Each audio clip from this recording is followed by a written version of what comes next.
আচ্ছা, তোমাদের মনে কি কখনো এই প্রশ্নটা এসেছে যে ঠাকুরকে আমরা এত ভক্তি ভরে পুজো করলাম, তাকে কেন শেষে জলে ভাসিয়ে দিলাম? কেনই বা মাটির মূর্তি গড়া হয়, পাথরের নয়? কারণ অনেক মন্দিরে তো পাথরের মূর্তি গড়া হয় আর সেটাকেই পুজো করা হয়। তো এই সব প্রশ্নের উত্তর কিন্তু এই ভিডিওর মাধ্যমে আমি তোমাদের দেব। তো চলো শুরু করা যাক। আসলে শাস্ত্র মতে আমাদের এই শরীর আর পৃথিবী তৈরি হয়েছে 5টি উপাদান দিয়ে।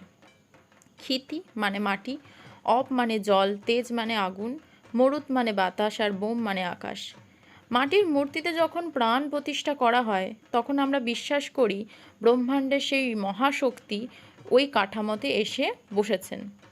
পুজো শেষ হলে ওই শক্তিকে আবার পৃথিবীতে ফিরিয়ে দেওয়ার নামই হলো বিসর্জন। মাটির ঠাকুর জলে মিশে গিয়ে আবার পৃথিবীতে প্রকৃতির কোলে ফিরে যায়। আপনারা খেয়াল করেছেন মন্দিরে পাথরের মূর্তি কিন্তু বিসর্জন হয় না, কারণ পাথর হলো স্থায়ী বা অক্ষয়। কিন্তু মাটির মূর্তি তৈরি করা হয় এক বিশেষ উদ্দেশ্যে।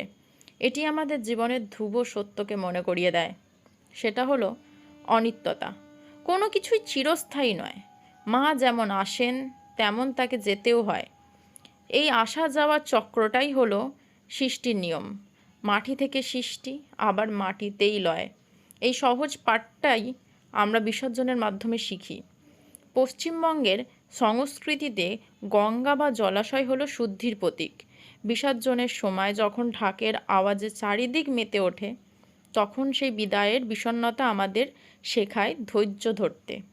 আমরা বলি আসছে বছর আবার হবে, অর্থাৎ এই বিসর্জন কোনো শেষ নয়, বরং এক নতুন অপেক্ষার শুরু।